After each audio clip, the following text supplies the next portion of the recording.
everywhere in the world that this word is found, it's usually associated with evil, such as the Melanesian definition of Zozo, which means walking spirit. Wow. Some very crazy stuff. Yeah, pretty crazy. What do you think you mentioned 7? That's something that we've been getting a lot in our sessions. What do you think the 7 connection is?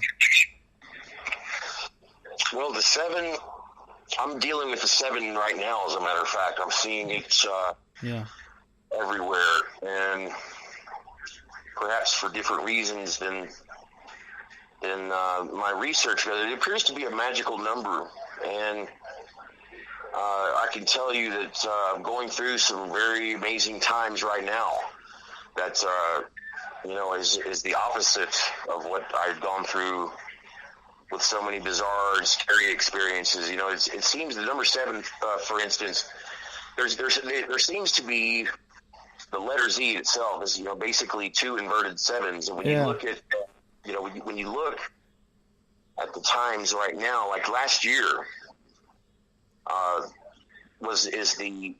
in the Hebrew calendar is the year 5777.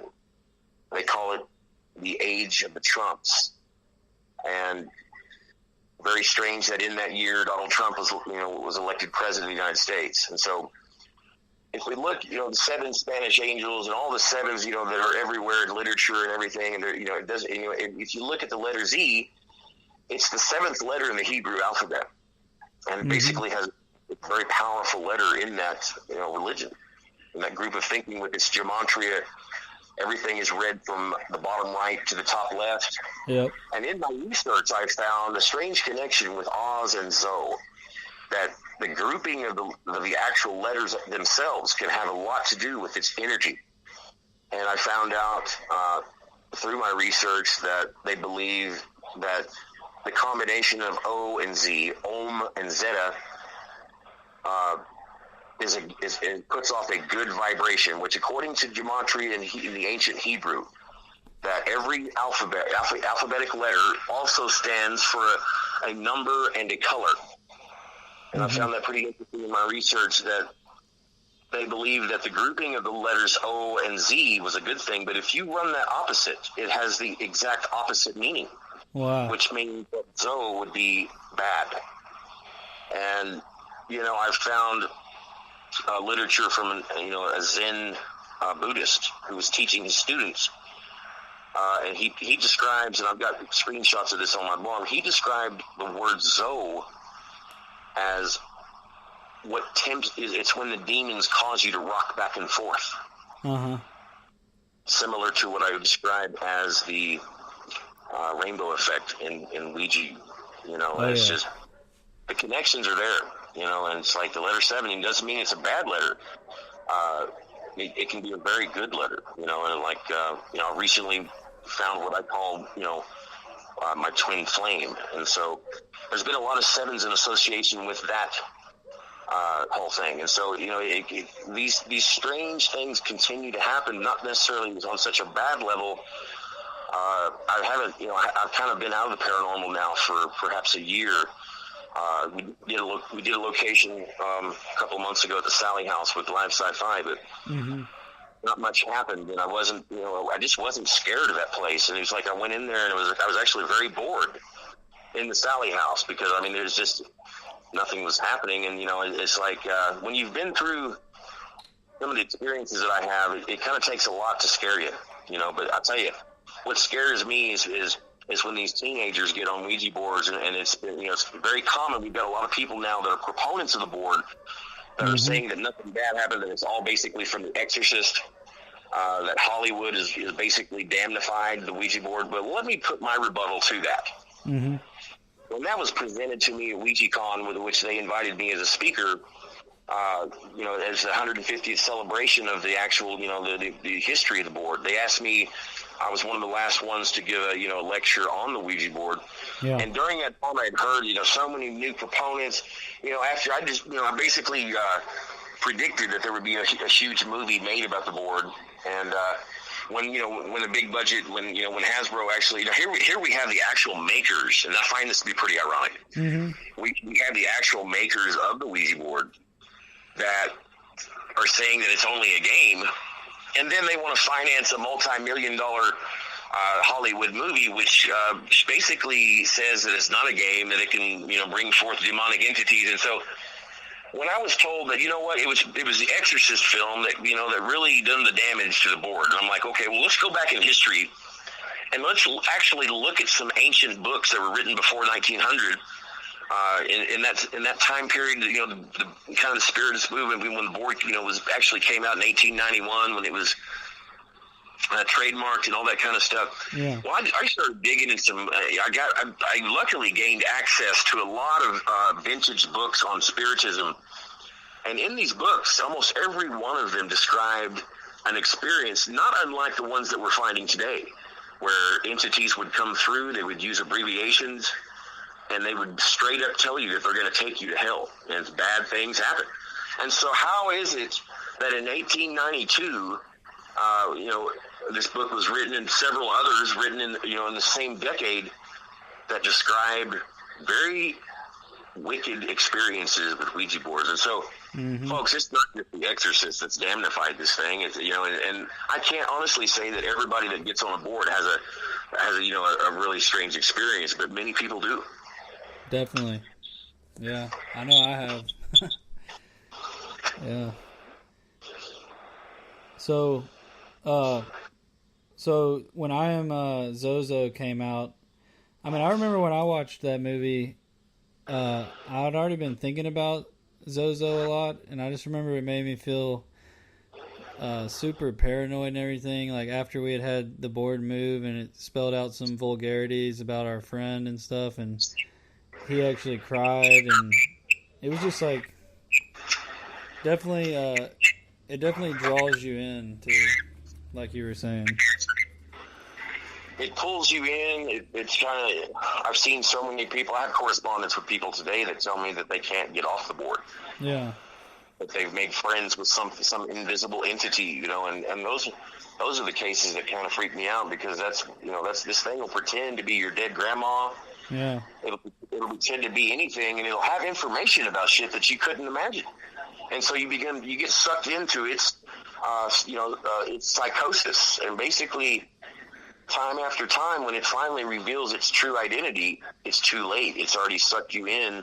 Mm-hmm. It's become a part of your reality. And regardless if we're dealing with, an outside, entity, or whether or not we're actually dealing with phantoms of the brain, so to speak, and it doesn't change the paranormality experience of the Ouija. Definitely. Wow. So tell us a little bit about the Ghost Adventures experience with how was that? Well, the guys at Ghost Adventures are amazing. I've worked with a lot of groups. Been pretty blessed to meet these guys, to be a part of some serious investigations with them, and getting to know Zach and everything, and Aaron. It's just been a really crazy, just watching them guys work, man, is just so cool, because I mean they're the best at what they do, as far as I'm concerned, with their technology, with the way that they have access to all these locations. Yeah. I can tell you that working with them has taught me quite a bit about certain things. But when we did that Z Demon House episode, what you're seeing on our faces is real fear. This is not choreography. This is not predetermined outcomes. There is no scripting involved. And that whole deal, it was really weird the way it all came down. And my ex-wife was not supposed to be in that episode at all, but she wound up being in it. And so nothing was scripted, and the looks on our faces are real. I mean, we were all scared to be there. And I think it comes across, and I think that's one of the reasons why it's become one of their most popular episodes in their history. Yeah, that's one of my best friends. That's his favorite episode, and he's always scared to watch it though, because he definitely believes in Zozo, and he's. One of the weirdest things that happened during the broadcast of that is dozens of people, emailed me and Zach about having strange experiences happen to them while watching that episode when it aired back in 2015. Wow. And it became such a popular episode that 4 months later they had me on Aftershocks. They usually wait years to do that. They had me appear on their Aftershocks to talk about, everybody wanted to know what happened, to everybody. And it was just one of those, the second episode that I was on was also pretty strange, very strange, in which we had to shut down filming because everybody got so upset. This thing had come through, and I warned everybody. I said, you know what, if you're telling me that you want me to get on board, take it to a location, I can't guarantee what's going to come through or what's going to happen when I do. Mm-hmm. And I told the guy that. And then, when that crazy shit started happening, everybody was, it was basically taunting Jay about his sick brother, whom I didn't even know Jay had a brother, let alone that he was sick in the hospital. Wow. And when this thing began to taunt him using a family member, Zach's very protective of his guys, and he shut down the filming, and me and him had words, and because he had to find out if I knew that Jay had a brother. And him and Jay walked around the corner, and they both came back, and they said, Darren, there's no way you could have known. And there wasn't. I did not know.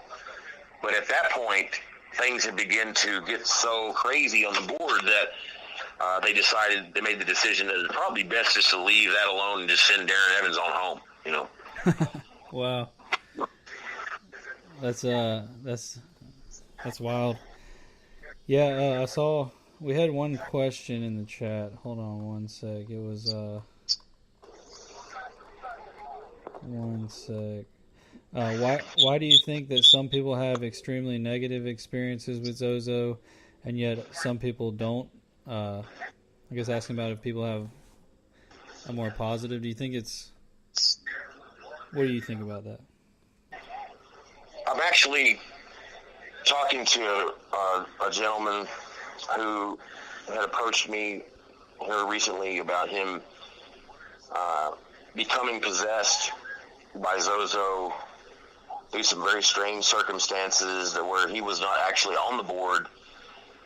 This individual was living in an apartment complex where some Ouija sessions had taken place or were taking place. And he says that's how it began. And it's a very strange case because there are cases in which this thing comes through and it appears to be the opposite of evil. And I had to be serious with this guy. And I said, man, you're playing with fire. I have consulted in other cases in which the same thing had happened. But almost every time, eventually, this thing reveals its true identity, its true agenda. And I just warn people that, of course, I called it the Minister of Deception back in 2007. Mm-hmm. Because this thing will lie, it will do anything, it will say anything to get you hooked into it. Yeah, it's real tricky. It's very deceitful, deceitful. It's very manipulative. Mm-hmm. The people that are warning for people that are messing with boards and this thing, anything comes through that just be aware of the psychology with what's going on. You're basically, when you get on a board, you're basically inviting unknown intelligences into your field of reality.